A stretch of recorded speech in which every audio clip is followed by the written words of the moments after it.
और केंद्रीय मंत्री एसपी सिंह बघेल का विवादित बयान, गौवंश को लेकर मंत्री एसपी सिंह बघेल का विवादित बयान। हम कोशिश करेंगे कि नंदी महाराज पैदा ही ना हो, बैलों का कोई उपयोग नहीं, वो यूजलेस हैं।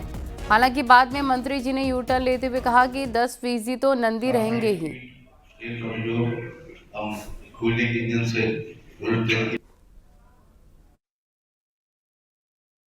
हल चलाते थे, रहट चलाते थे, कोल्हू चलाते थे, गाय चलाते थे और बैलगाड़ी चलाते थे। अब मशीन आने से, हल्बी ट्रैक्टर आने से, मेटाडोर आने से, थ्रेशर आने से और थ्रेशर आने से, ये पंपिंग सेट आने से सब समाप्त हो गया। इसलिए बैल यूजलेस हो गया, इसलिए वो प्राइसलेस हो गया। इसलिए हम कोशिश करेंगे कि नंदी महाराज पैदा ही ना हो। सेक्स सॉर्टेड सीमेंट का मतलब है ये कृत्रिम गर्भाधान में वर्गीकृत बीज का इस्तेमाल किसान करेगा तो 90% बछिया ही पैदा होगी। जब बछिया पैदा होगी तो 7-8 साल रहेगी और हम चाहते हैं कि वो बछिया ही पैदा हो। T20 क्रिकेट वर्ल्ड कप का आगाज हो गया है। भारत में क्रिकेट प्रेमियों में खुमारी चढ़ती जा रही है और अब बनारसी साड़ी में इसका रंग चढ़ गया है। देखिए,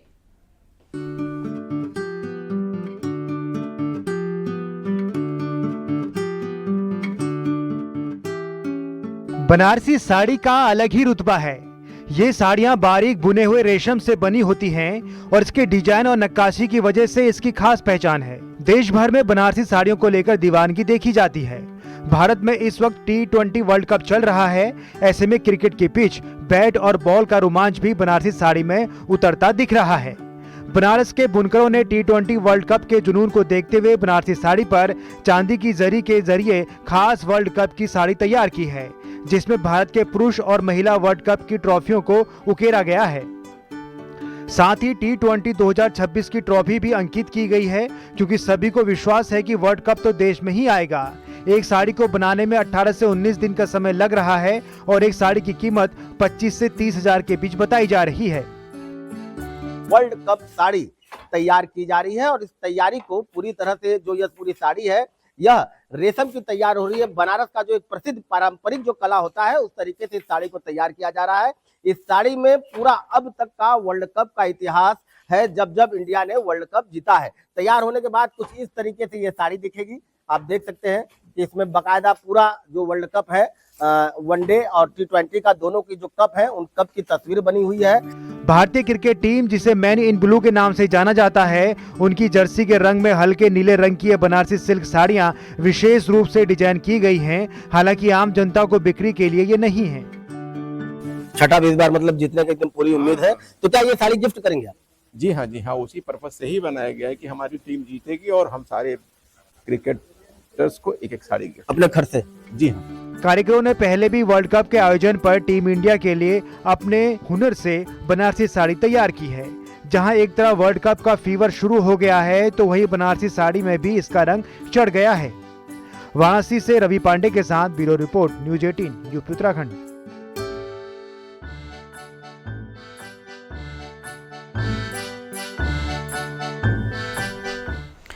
अल्मोड़ा में वन विभाग पर्यटन को बढ़ावा देने के लिए नया ट्रैकिंग रूट बनाने जा रहा है ताकि जिले में पर्यटन को बढ़ावा मिल सके। इसी से जुड़ी आपको रिपोर्ट दिखाते हैं।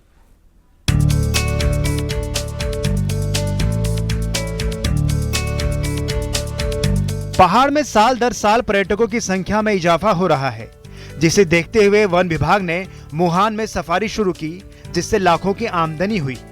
अब विभाग सोनी बिनसर में 1.5 करोड़ की लागत से एक ट्रैकिंग रूट के साथ ही 3D हॉल भी तैयार कर रहा है, जिससे पर्यटक पहाड़ में होने वाले पक्षियों की आवाज को सुन सकते हैं और जिससे वन विभाग की आमदनी भी बढ़ेगी। सोनी बिनसर के क्षेत्र में ट्रैक रूट डेवलप कर रहे हैं जो 10 किलोमीटर का होगा और उसके साथ साथ वहाँ पे एक ओपन कैंपिंग साइट डेवलप कर रहे हैं और उसके साथ साथ जो चिड़िया आधारित इंटरप्रिटेशन सेंटर है उसको डेवलप करेंगे। तो इसका आइडिया ये है कि पहले लोग ट्रैकिंग करेंगे, हिमालयन व्यू देखेंगे, हमारे जो फ्लोरा एंड फौना है उसको देखेंगे। उसके बाद हमारे ओपन कैंपिंग साइट जो एकदम हमारे जंगलों के बीच होगा वहां पे वो स्टे कर। वन विभाग और पर्यटन विभाग की इस पहल से पर्यटन कारोबारी भी खुश हैं।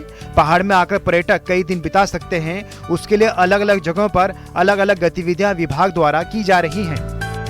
ये विंटर सेंचुरी में बर्ड वॉचिंग का भी कर रहा है और जगह जगह नए नए ट्रैक बना रहा है।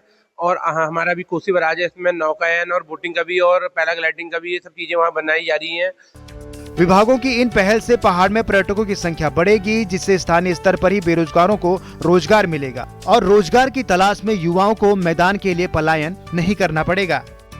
न्यूज 18 के लिए अल्मोड़ा से किशन जोशी की रिपोर्ट।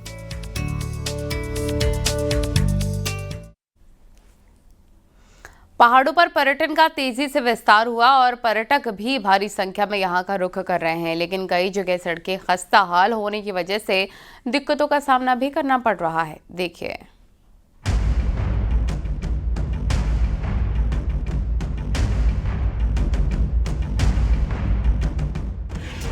ये नैनीताल की वो सड़कें हैं जिसमें जनता के साथ पर्यटकों का भी दबाव है। हालात इस कदर खराब हैं कि सड़कों में गड्ढे हैं या गड्ढों में सड़क, अंदाजा लगाना मुश्किल है। पर्यटन स्थल चाफी, मुक्तेश्वर, भालूघाट के साथ पंगूर, देचुरी और बेताल घाट, कैचीधाम को जोड़ने वाली इन सड़कों में गाड़ी दौड़ाना तो दूर, पैदल चलना भी मुश्किल हो रहा है। सड़कों पर जगह जगह गड्ढे हैं, बरसात में आए हुए मलबे को भी नहीं हटाया गया है। हमारे देवीपुरा शौड़ मोटर मार्ग के संबंध में एवं पर्वतीय क्षेत्र के अन्य सड़कों के संबंध में हमने बीडीओ कोटाबाग महोदया के माध्यम से भी जिलाधिकारी को ज्ञापन दिया था, उस पर भी कोई उचित कार्रवाई नहीं हुई है। खस्ता हाल सड़क की वजह से लोगों के साथ साथ यहां आने वाले पर्यटकों को भी खासा दिक्कतों का सामना करना पड़ रहा है और सफर के दौरान हादसे का भी डर बना रहता है। वहीं आला अधिकारी सड़क को ठीक करने के लिए बजट का रोना रो रहे हैं। रिंग रोड की तरह इस्तेमाल कर सकते हैं, तो उन सड़कों के रखरखाव के लिए, अनुरक्षण और मरम्मत के लिए जो हमारे अधीक्षण अभियंता हैं पीडब्ल्यूडी के, उनसे ये कहा गया है कि उनका वाइडनिंग होनी है या उनका मेटलिंग होनी है। तो गवर्नमेंट से हम लोगों ने इसमें कॉरेस्पॉन्डेंस भी की है। बहरहाल इन सड़कों से न सिर्फ पर्यटन बर्बाद हो रहा है, बल्कि हादसों की वजह भी गड्ढे वाली सड़कें बन रही हैं। वीरेंद्र बिष्ट, न्यूज 18, नैनीताल।